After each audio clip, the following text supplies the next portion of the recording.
Good afternoon. My name is Dara Brophy and welcome to Open Newsroom from the Good Information Project at thejournal.ie.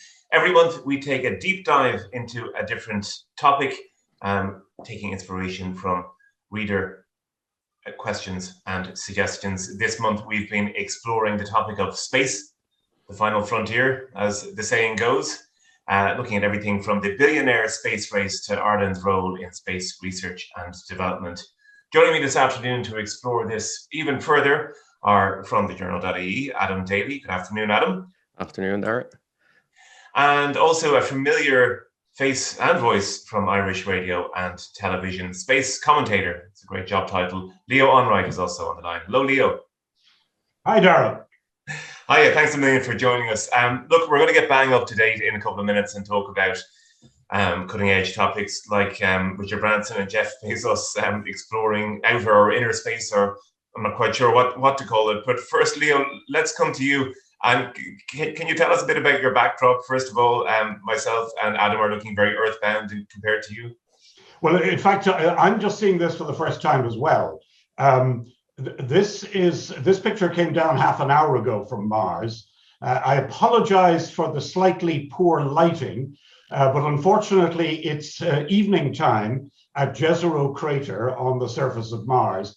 And so the photograph isn't fully sunlit. The slopes immediately behind me are leading up to some old terrain we believe is a floodplain that was washed down from the heights further back. So right up there, here we go, right up here, the hills in the far distance are actually the rim of Jezero crater, and that crater rim is about the height of the cliffs of Moher. So we're relatively close to them. We're not miles and miles away. We're quite close to the edge of the crater. And this picture, of course, was taken by the Perseverance rover, which is beginning just now its exploration of Jezero crater and this delta that we believe was formed by a flood of water coming down from the heights way behind me and depositing, we think, in the low hills directly at my back here.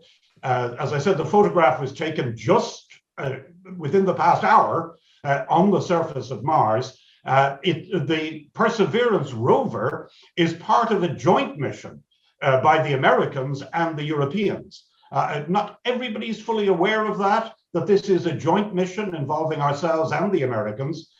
This is the first landing in a series of spectacular landings that are going to take place in Jezero crater.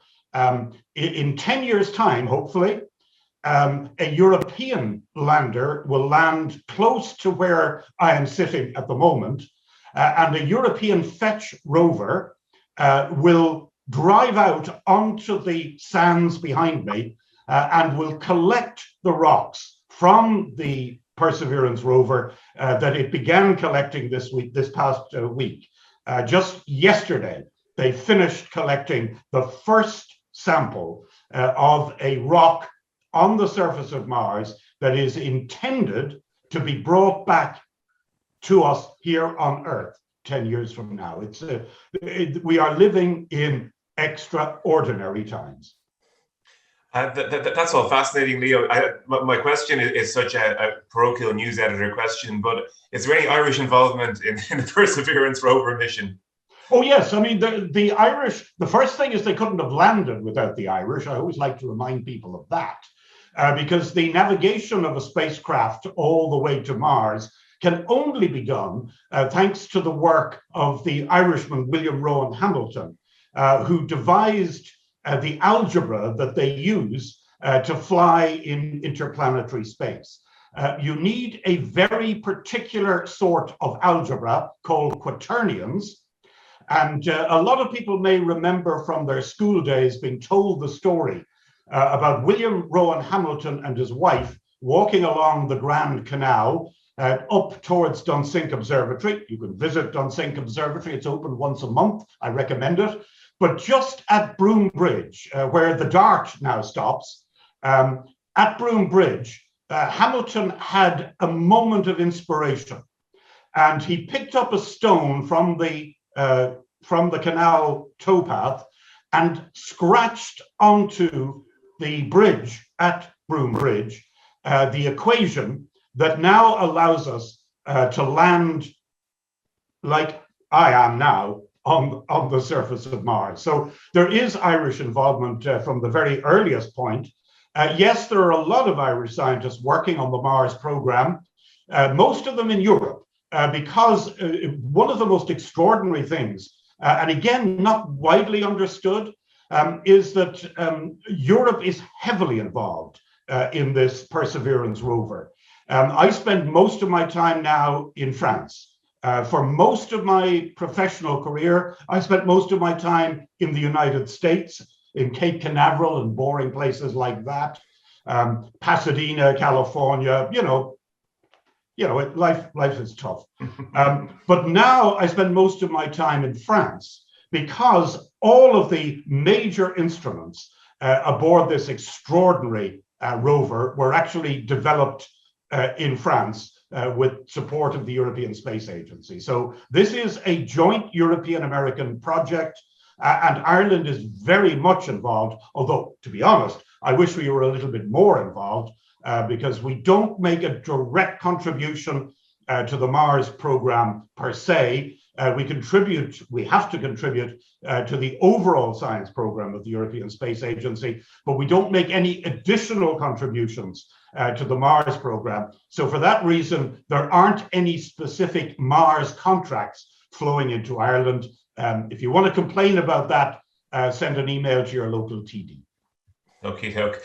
We're going to be touching a lot more on the European Space Agency and Ireland's involvement over the next while as well. Adam has been talking to the ESA during the week, and we have some polling about Ireland's involvement that we've carried out in conjunction with Ireland Thinks, and Adam will have details of that in a second. But before we go on too much further, Leo, you were in touch with Adam in the last couple of days, and there's something he mentioned to him that I wanted to wrangle a bit of an anecdote out of you about, which is the kind of a precursor of Elon Musk. There was someone wanted to build a space project on an island off the west coast of Ireland around 50 years ago, a spaceport. Can you tell us more about that?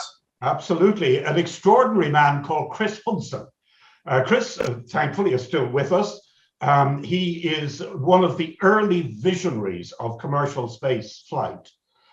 Chris, I've been with Chris at many times in the Mojave Desert, where he has tested his rockets. And everything you see happening in commercial space, in space tourism, in Elon Musk's commercial space operations, everything goes back really to the early visionaries, such as Chris Hudson, who is an extraordinary man.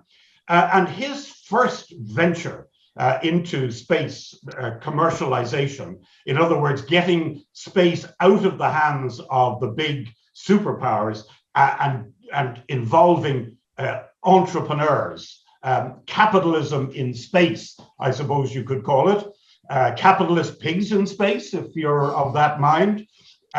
He was very keen on developing private rockets.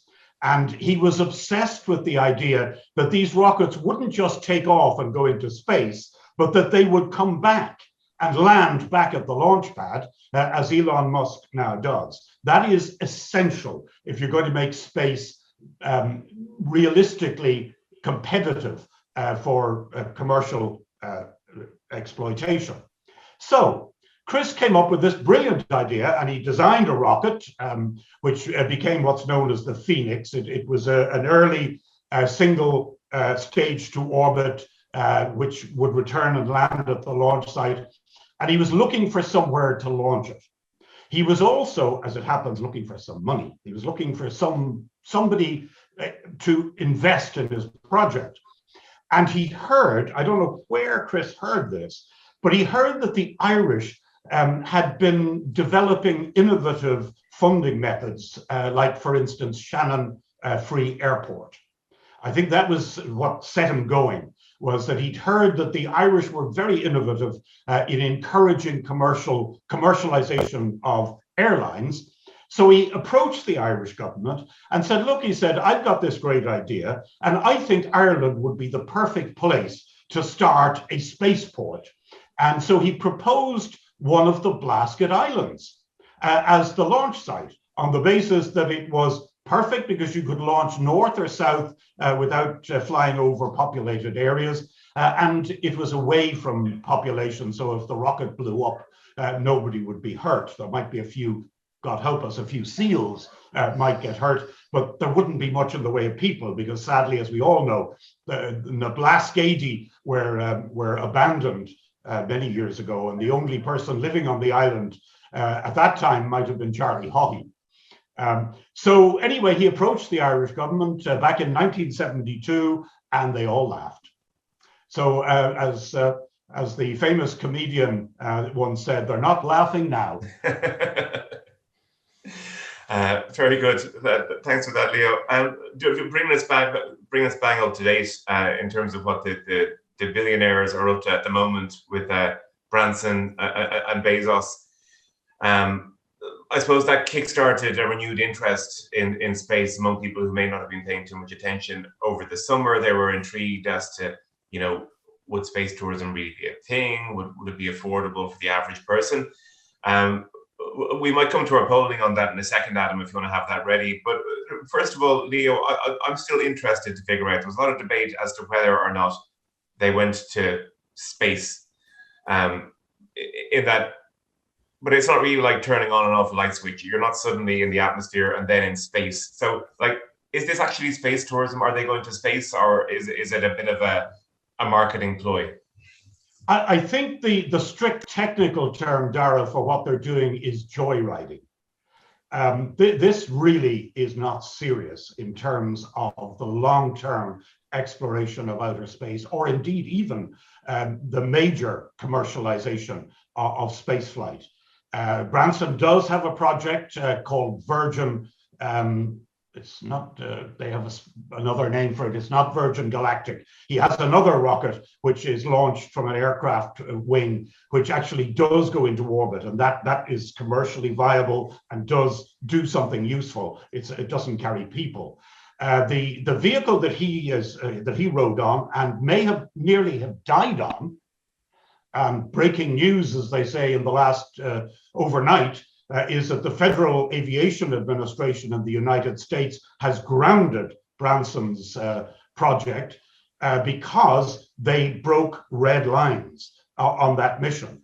And there is every reason to believe, if the reporting by the New Yorker magazine is correct, and I personally have no reason to doubt it. The reporter is very seasoned, knows his job, and has the contacts, though Branson is denying it all.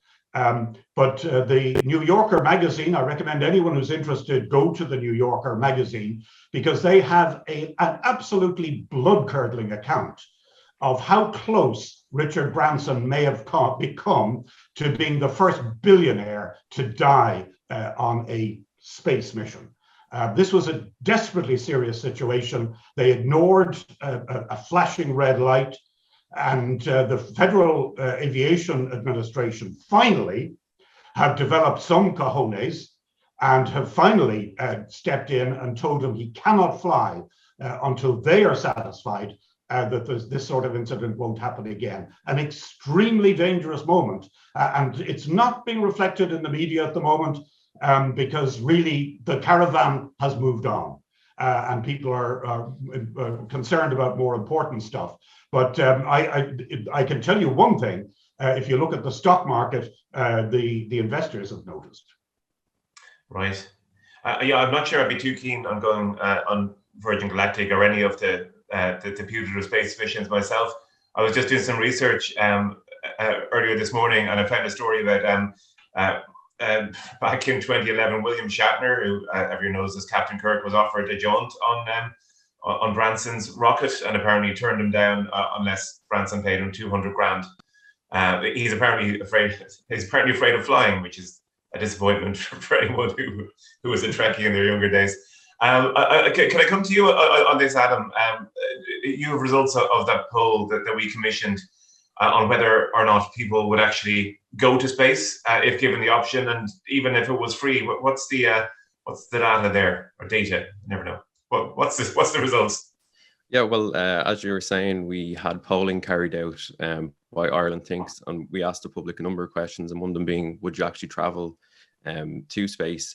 And I suppose, unsurprisingly, a majority said that they were uninterested. Now, that was 37% saying that they were uninterested, and 13% said that they definitely wouldn't go.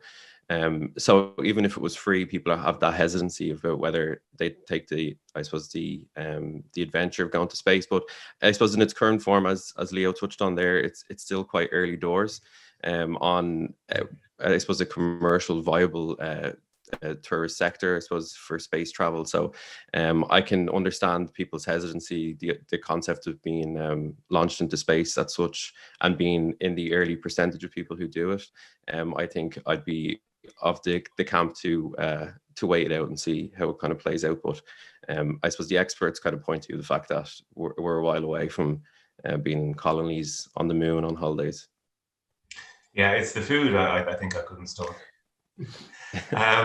Leo, I suppose that there's more of a bit of a broad ethical question here. I mean, is there a question of space becoming just the remit of millionaires and billionaires? Like, I mean, what does it say about humanity that the likes of Musk and Bezos and Branson are seen to be kind of the leaders here at the moment, rather than 50 or 60 years ago when it was national agencies like NASA who were in the news more often?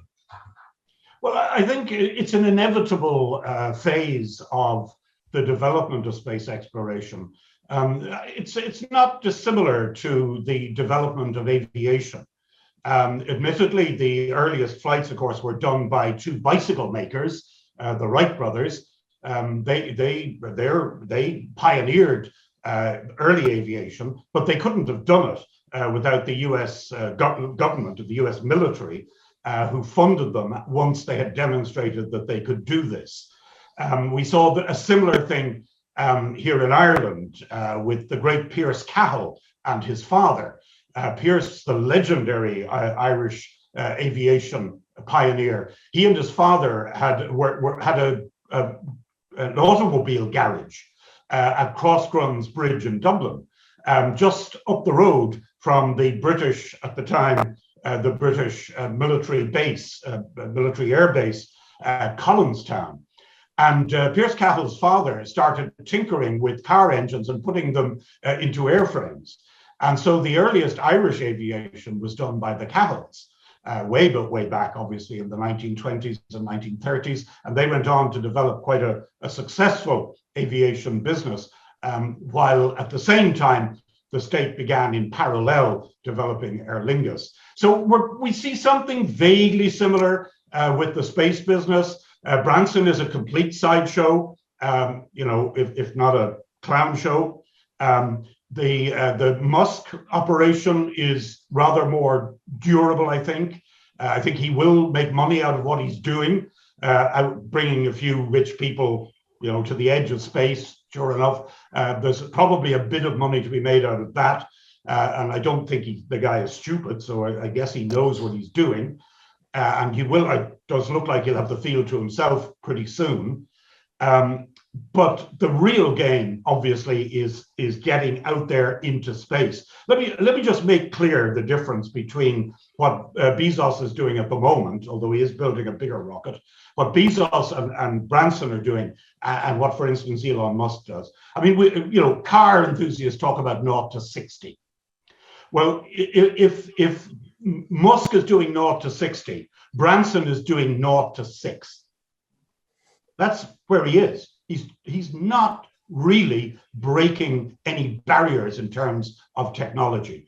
Admittedly, it's, I believe, the first aircraft, commercially developed aircraft, outside of Concorde, to fly supersonic. So, maybe that's something. But, really, this is very small potatoes. It's like comparing the QE2 going across the Atlantic to somebody going out, in a little punt in Cove Harbour. I mean, that's really the difference. And there's no point in us trying to, pretend otherwise. The attention that Bezos and Branson are getting is out of all proportion to the importance or lack of it of what they're doing. But there is really serious stuff being done. And again, there is a strong Irish connection. The earliest visionaries to talk about building colonies beyond Earth was actually an Irishman in Neenah in County Tipperary, who came up with the visionary concept of building huge cities in space. So we really are, Irish people have been always pushing at the ideas, at least theoretically, and there is very, very good reason to think that all of this will happen in time, and that these efforts are not going to waste. The major efforts, again, excluding Branson from this conversation.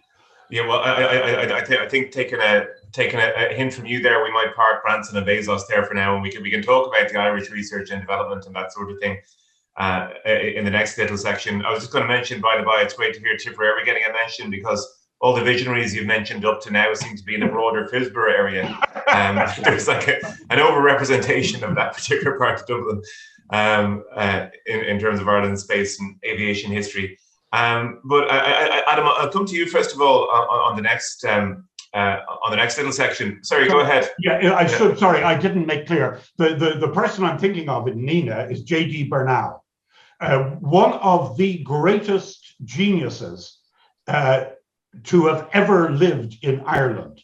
And nobody talks about J.D. Bernal for a very simple reason. J.D. Bernal was a devoted communist.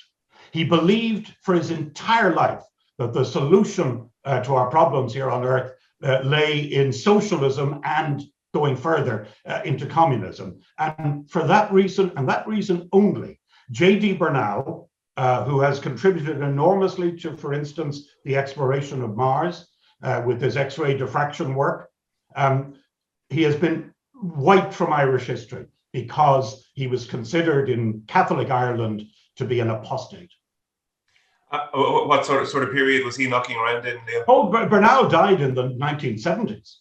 Right. So, but his work on X-ray crystal, he was an old man at that stage. His work on X-ray crystallography revolutionized the analysis of minerals, and his X-ray crystallography system is used on all the rovers on Mars that are operating at the moment.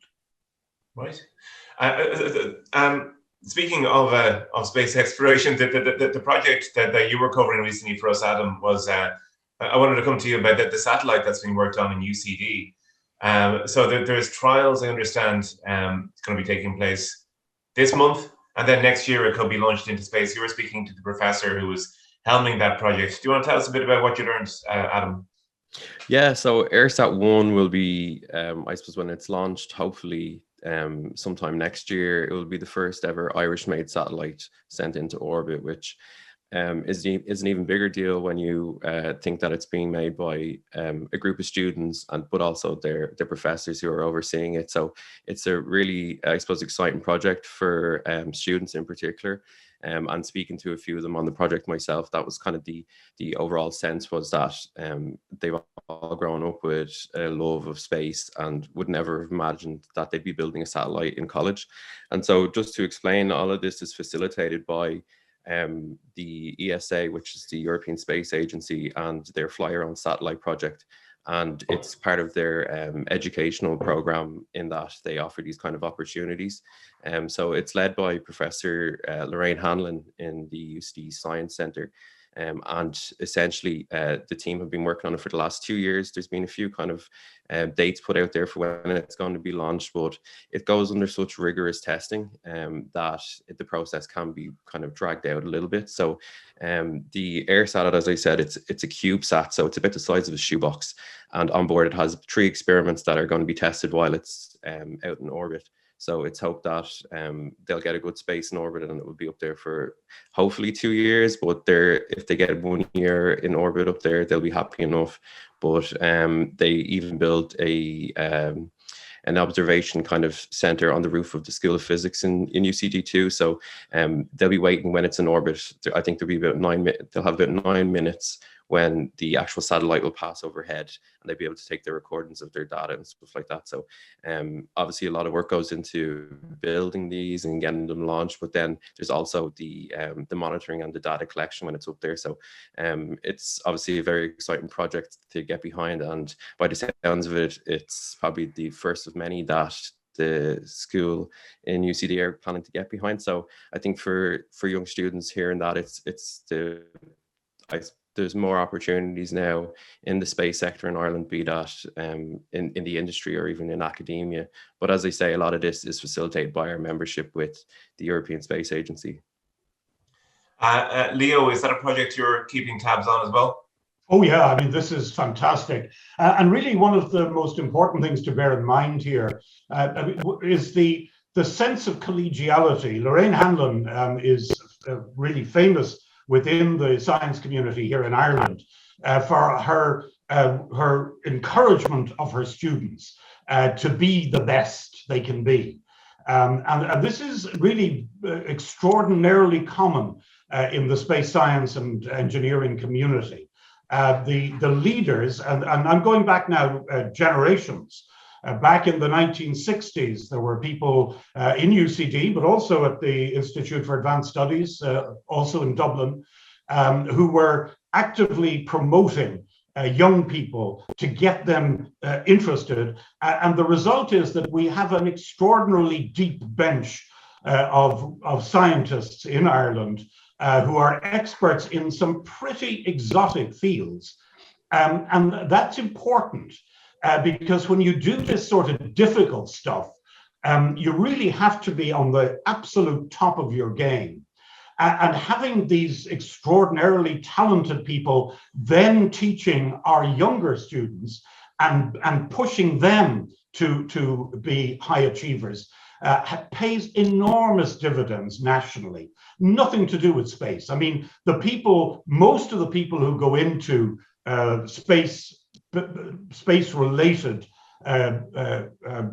programs in our universities, whether it's down in the new Technical University of Munster, in Cork, whether it's in Dublin or in Galway, doesn't matter. Anything to do with space, they're more likely to end up in very good jobs and good careers doing something completely different. But it's the skills that you need to do the space stuff that is easily transferable to complex tasks in engineering and particularly in software development. It's a question that often comes up when you talk about anything ambitious, really. Why spend money on something like space when there's homeless people to be housed and hospitals to be built and schools to be built? You were writing about that recently for the journal, and I suppose people can look at things like Bezos. I know we promised I wouldn't mention them again, but they can look at Bezos and Branson and even NASA's mission to the moon and say, look, that's all wasted money. What's your take on that? It's not really that straightforward, is it? Yeah, well, I mean, I think from what I've been saying earlier, you'll get the feeling that in some ways, I think that the distraction of the people we've been mentioning is unfortunate because it does in some quarters, it reinforces in people's minds this idea that it's frivolous and that it's wasteful, whereas in fact it couldn't be further from the truth. It's absolutely essential that our young people, yes, of course we have to build houses, but we also have to have the technology, for instance, to heat those houses. And that requires an engineering degree. We have to have the technology, to provide the infrastructure, the technical infrastructure to send broadband into those houses. That requires scientists and engineers to develop the systems that will do that. All of the grand plans that a country has come to absolutely nothing if you don't have the fundamental underpinning of an educated youth coming up behind you. And that was always the recognition here, certainly since I've been an adult, the recognition, even going back to Donogh O'Malley in the 1960s and the free schools scheme, the recognition that if the country is to progress, of course we need to build houses, and we need young men and women who can physically lay the bricks and the mortar. Yes, of course we need those. But we cannot survive as a nation unless we also have young men and women who can do the other stuff, who can bring to this debate other skills. And that really is what it's all about. Adam, I'd ask you to stand by with our poll result on Ireland's contribution to the European Space Agency budget, but I'll just get your take on it first, Leo. So it's 20 million a year that Ireland contributes to the European Space Agency. I doubt you think that's enough. How does it compare to what other countries would contribute? I'd imagine the big players like France and Germany would contribute a lot more, even per capita. Yes, I mean, we contribute, broadly speaking, we contribute the minimum we have to. We do add value in certain areas, in particularly in technology to do with communications, because it was identified by the government here as an important strategic asset. So we do put more into telecommunications in ESA than we have to. And so we get more back in terms of contracts on that. There's a concept within the European Space Agency, which is actually slightly unusual for an international organization, and it's called juste retour, a just return. So each country must get back in contracts what it gives to ESA. Now, I'll tell you a shocking story. This goes back 2 decades. I was in a private meeting with the then head of the European Space Agency, and the guy was tearing his hair out because he could not get Ireland to bid enough for contracts to actually get the juste retour. There simply weren't enough companies in Ireland bidding for space contracts for us to get back the money that we were putting in. It was an appalling scandal, hidden away and silently. Nobody cared. I tried to get people interested and tried to bang the drum a bit. But I swear to God, he told me, he pointed to the safe in his office and he said, I have €3 million in that safe waiting to be handed to any Irish company that comes to me with an idea. He said, because there's nobody coming to us. Now, there were some infrastructural reasons why this was happening. There was also, I have to say, and I'll be blunt, there was appalling lethargy within both the government and the semi-state sector. They simply weren't paying attention. And so it's only in the last couple of decades that we have begun to see Ireland beginning to get the proper return for its investment in the European Space Agency. And, it's long overdue, but I will give credit where credit is due. The people who currently are involved in Ireland's membership of the European Space Agency have really bellied up to the bar and started doing something about what was really a national scandal. Leo, I have a feeling you're not going to like the results of our poll that Adam was about to read out. I read the broad strokes of it, but Adam, the question was, should Ireland's annual contribution of €20 million to the European Space Agency increase or decrease? What did we find out? Yeah, well, I suppose disappointingly, maybe the public were on the side that it should be decreased. So 40% of people said that the 20 million a year contribution we make should be decreased, and 37% that it should stay the same. So a very small percentage of people thinking that we need to. I think it was about 12% of people said that we should increase our contribution. But as Leo kind of touched on there, the need to kind of ramp up our domestic industry kind of ties into that, because speaking with Enterprise Ireland, who are kind of Ireland's The Irish industry, they're kind of linked to getting those ESA contracts. That's the purpose that Enterprise Ireland plays in this process, is trying to get those lucrative contracts, I suppose, from ESA. But as Leo mentioned, it's a pro rata deal.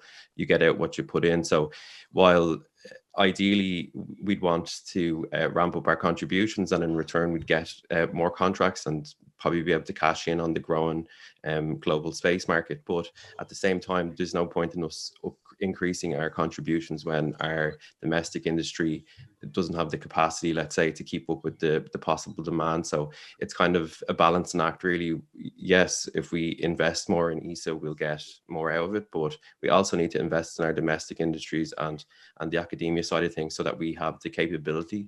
And the other thing about that is it's speaking to Tony MacDonald from Enterprise Ireland, he was saying that while ESA is currently, Ireland's ESA contribution is governmental money, obviously, it can't be fully reliant on government funding our whole space industry. So really it's the private companies that they're looking to also invest now in the Irish industry, because I suppose you look to the US, and they're obviously the pioneers of the privatization of the space industry. So really we don't have the money that they have over in Silicon Valley, but I think the idea is that we'd be able to in some way bring that over here and get our industry going and get more funding then or more contracts from ESA.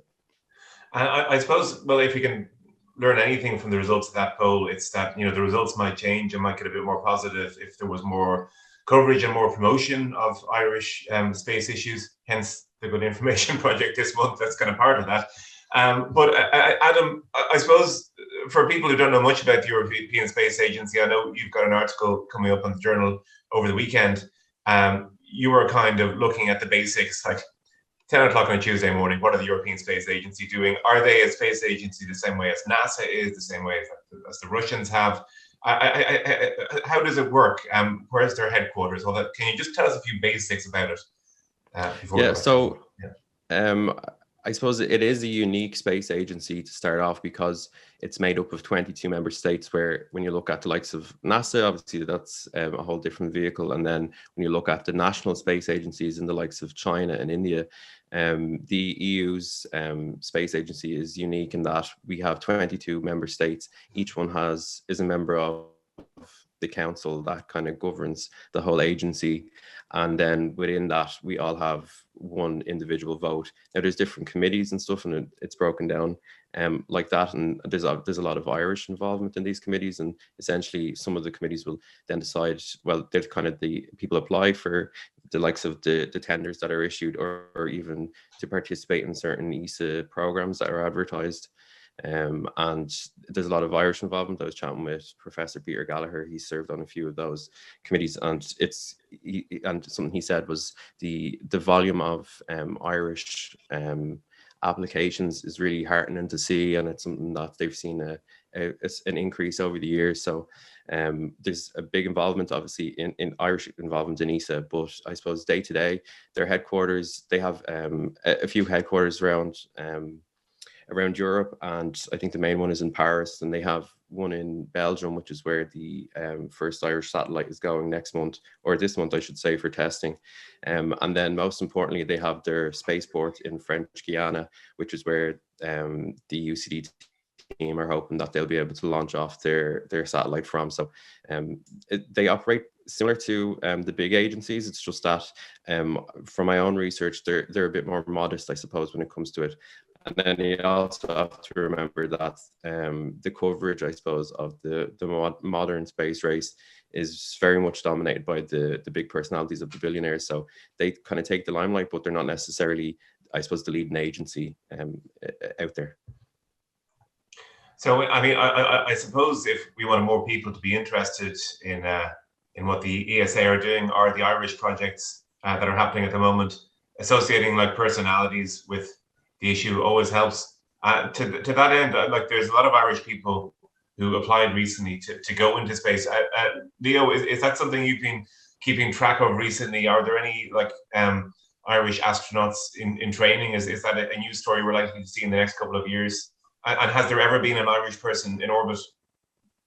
Oh, even yeah. under the grandparents' rule, under Jack Charlton's Oh, grandparents' Lord, rule. yeah. Oh, yeah. Six, I think 8 Irish citizens have flown in space. Oh? Yeah, I mean, I don't know what all this talk is. I mean, it was an Irish guy who was the head of the space shuttle program for 10 years, Brian O'Connor. I mean, you can't get much more Irish than that. You have to excuse my ignorance, but is he Irish in the sense that he's from the Greater Frisbee area, or is it like, was it like the grandparents' rule in Italian 90 where? But he carries an Irish passport. I mean, I'm not talking now just about Irish, Irish off in the distance. I'm talking about specifically astronauts who carry an Irish passport, who have dual citizenship. And as I said, Brian O'Connor, the head of the space shuttle program for most of the 1990s, is an Irish citizen. Also, as I said, there's at least 6, I believe 8 in total. It's an old Charlie Haughey thing. Haughey saw some astronaut and heard the name sounded Irish, so he rang up the unfortunate consular official in Chicago, which actually has responsibility, would you believe, for Houston, way down in Texas. So Charlie rang this unfortunate consular office and said, would you ever get your arse down to Houston and see if you can sign up a few astronauts? And the guy went down, and sure enough, they flocked. So yes, plenty of. Could I just go back to the poll? Yeah, go on. Yeah. The poll. I'm not going to comment because I haven't seen the figures directly. I don't know the sample size. I have no idea how it was balanced out demographically and so on. So I'm always cautious of polls. There's only, as the politicians like to say, there's only one poll that matters. But I will say that I'm greatly heartened that if I understood the figures, and I'm just listening to what Adam was saying, I'm greatly heartened that 50% of people thought that we were paying about right or should pay more. That's pretty good. And I noticed that the number of people who said that they thought we should pay less is about the same as the number of people who don't erase their texts from their mobile phones. So there's something in that. I think we need to look at that more closely and see what is the correlation. Are they all the people who didn't like the space program, people who don't erase their mobile phone texts? I think there's something there. I appreciate the plug. That's a plug from Leo from the reader poll on the journal.ie this morning. So if you want to go and vote and juke the stats over there, your readers are very welcome to go and join in. Thanks, Leo. We're gonna wrap up in the next few minutes. But a couple of things I wanted to touch on first of all, and Brian, our producer, is also on the call. You can let me know over here if there's any reader questions coming in, and I can throw a couple to Leo and Adam if there are. But there's a couple of other issues that we've been looking at as part of the Good Information Project in the last couple of weeks. One of them is space junk. So there's obviously elderly satellites that have been whistling around the planet since the 60s and 70s. And Elon Musk is working on this satellite train thing now, isn't he? And Ian Curran, one of our reporters, was speaking to stargazers out in West Kerry and talking about how the pollution of space is ruining their view of the Perseid shower every August and that sort of thing. Is this something that can be addressed, and are there any plans to clean it up, to your knowledge, Leo? Well, yeah, there's a lot of talk. The European Space Agency and the Italians in particular, the Italian Space Agency, have sponsored a number of seminars on this, most recently about 2 months ago. People are looking at it. It is an enormous problem for observational astronomy, but also for radio astronomy. The world, and I'm talking globally here, has invested enormous amounts of money in research telescopes that are seeking to understand some of the most fundamental forces of nature. And these huge projects are very specifically at risk from these constellations of small satellites. So it's an enormous problem. It's one that really nobody saw coming. Everybody was blindsided by the speed with which Musk launched these things. And I think there was a very simple reason why Musk launched them so quickly. And that was that the guy is not stupid. And he knew that if he did it slowly, that regulation would catch up with him quickly. So my own suspicion is that that the speed with which he launched these satellites was being driven by his hope that he could beat regulation and get up there before the international community got together. COSPAR have called a meeting. That's the international body which regulates the peaceful use of outer space. Doesn't regulate bombs and stuff like that, but it does regulate the uses of outer space. So I'm hopeful that something can be done, but it is heartbreaking that at a time when, particularly in this country, we have communities all over the country now bidding to become dark sky parks. We have a magnificent dark sky park in Mayo. We have another one down in Kerry. There's now a suggestion that we'll have one in the Bora Bog in the Midlands. I mean, anyone who hasn't been to a dark sky park in Ireland really is not doing themselves any favors. You should get out there and see it. It's an amazing sight to see the pristine sky. And if these Egypts ruin it all with these bloody satellites, then I'll be very annoyed. Okay, we have a couple of more questions coming in. I'm just going to read this one out because some of the words don't mean very much to me, but hopefully they'll mean something to you, Leo. So where does a small ESA member state like Ireland figure in with big projects like the development of the Ariane 6 launcher and the Themis reusable rocket? Hopefully that means something to you, Leo. Absolutely, yes, yeah. In fact, the European Council of Ministers has just voted the protocols for the commercialization and final getting into service of the Ariane 6 booster. Yes, we do have an involvement. Again, this is not something that, to my knowledge, I'm open to correction here.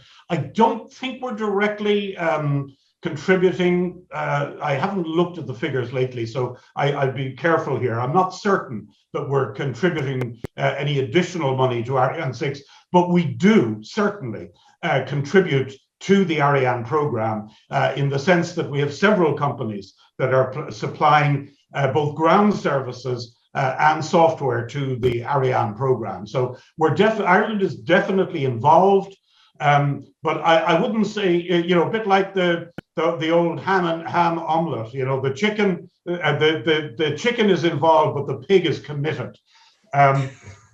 I don't think we're committed, but we're certainly involved.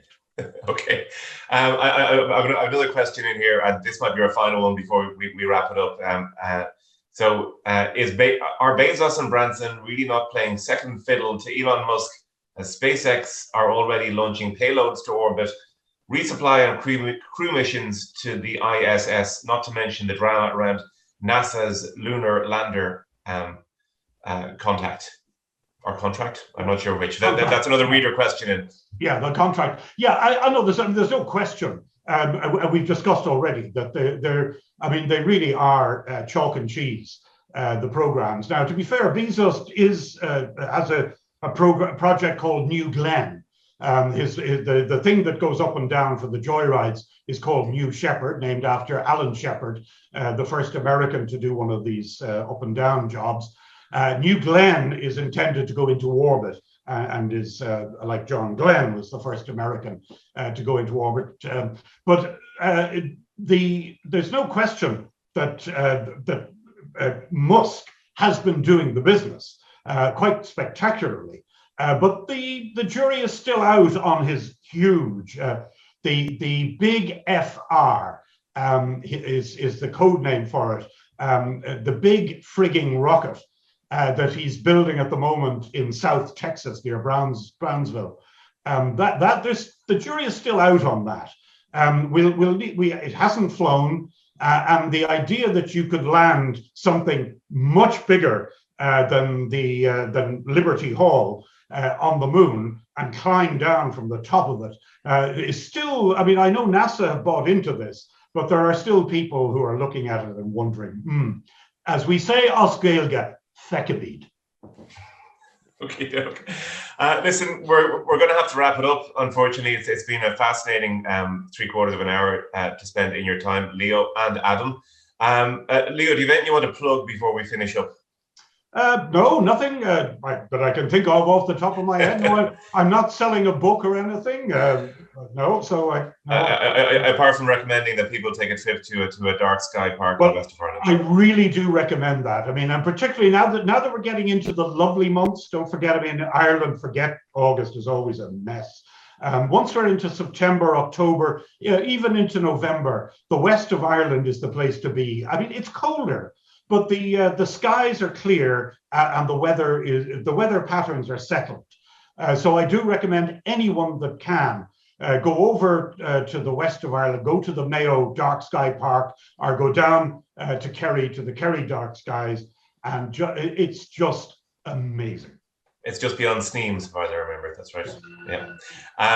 Adam, before we finish up, do you want to plug anything? Any articles coming up on the journal in the next couple of days as we finish this cycle? Yeah, well, if people are interested in catching up on the stories we've done so far, they'll see the good information tag on the journal.ie, and we will have more stories coming out, particularly the polling that we mentioned earlier. We'll have 2 stories on that. I was going to say I was hoping that Leo was going to plug a podcast or something, but maybe something that you'll consider. Yeah, well, some people have said it to me, but I don't know. I'd have to work out how to fund that. I'm an old-fashioned journalist. I work for money. We can talk after this. That sounds very fair indeed. Listen, guys, thanks again. Thanks for joining us, Adam Daly, and thanks so much for Leo Enright for spending this time with us. This has been a production of the journal.ie's Good Information Project. There is a newsletter available for the Good Information Project, and you can sign up. Just search on the journal for more details. This broadcast, by the way, will loop forevermore on the internet and maybe picked up in a galaxy far, far away at some point in the future. But for the moment, Adam, Leo, thanks again, and we'll see you next time. Take care.